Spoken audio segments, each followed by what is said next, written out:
અંકલેશ્વર શહેર તાલુકા કોંગ્રેસ સમિતિ દ્વારા સંવિધાન યાત્રાનું આયોજન કરવામાં આવ્યું હતું। અંકલેશ્વરમાં કોંગ્રેસ પક્ષ દ્વારા જય બાપુ જય ભીમ જય સંવિધાન કાર્યક્રમનું આયોજન કરવામાં આવ્યું હતું। પ્રદેશ કોંગ્રેસ સમિતિ દ્વારા તમામ જિલ્લાઓમાં જય બાપુ જય ભીમ જય સંવિધાન કાર્યક્રમનું આયોજન કરવામાં આવ્યું, જેના ભાગરૂપે અંકલેશ્વર શહેર અને તાલુકા તેમજ યુથ કોંગ્રેસ સોશિયલ મીડિયા દ્વારા જય બાપુ જય ભીમ જય સંવિધાન કાર્યક્રમ યોજાયો હતો, જેમાં અંકલેશ્વર રેલવે સ્ટેશન સ્થિત ડોક્ટર બાબા સાહેબ આંબેડકરની પ્રતિમાને પુષ્પાંજલિ અર્પણ કરવામાં આવી હતી, જે બાદ પદયાત્રા કરી પત્રિકા વિતરણ કરવામાં આવી। આ કાર્યક્રમમાં અસલમ સાયકલવાલા, ભૂપેન્દ્ર જાની તેમજ તાલુકા અને શહેર કોંગ્રેસ, યુથ કોંગ્રેસ સોશિયલ મીડિયાના કાર્યકરો ઉપસ્થિત રહ્યા હતા। કાર્યકરોએ યાત્રા દરમિયાન જય બાપુ જય ભીમ અને સંવિધાન બચાવોના સૂત્રોચ્ચાર કર્યા હતા। કોંગ્રેસના નેતાઓએ કેન્દ્રની ભાજપ સરકાર સામે સંવિધાનના રક્ષણનો મુદ્દો ઉઠાવ્યો હતો। દેશભરમાં કોંગ્રેસ દ્વારા સંવિધાન બચાવો યાત્રાઓનું આયોજન કરવામાં આવી રહ્યું છે।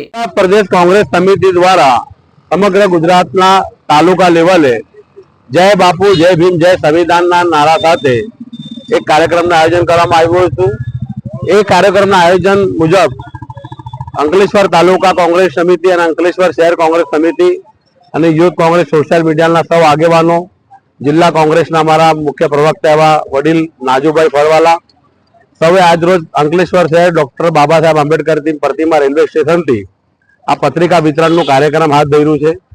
મુખ્ય મુદ્દો એટલો જ છે કે આજની જે સરકાર છે એ સંવિધાન બદલવા માંગે છે અને કોંગ્રેસના સૌ નીચેથી લઈને રાહુલ ગાંધી, મલ્લિકાર્જુન ખરગેજી, પ્રિયંકા ગાંધીજી કે સોનિયા ગાંધીજી સુધી તમામ નેતાઓ આ સંવિધાન બચાવવા માટે મરણિયા બન્યા છે અને દેશ જે આઝાદ થયો ત્યારથી સૌને પોતપોતાનો ધર્મ અને જાતિના હિસાબે પોતાના રીતે જીવવાનો અધિકાર છે।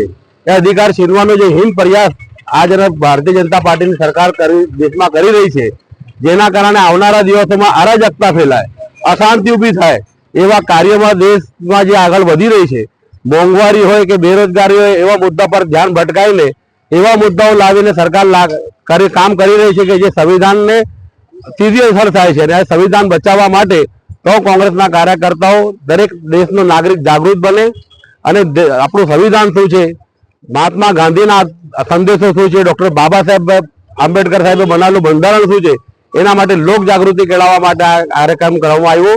હું ખૂબ અંકલેશ્વર તાલુકા કોંગ્રેસ અને શહેર કોંગ્રેસના સૌ આગેવાનોને ખૂબ અભિનંદન પાઠવું છું કે આવી શોર્ટ નોટિસમાં પણ આટલું સરસ કાર્યક્રમનું એ લોકો આયોજન કર્યું છે।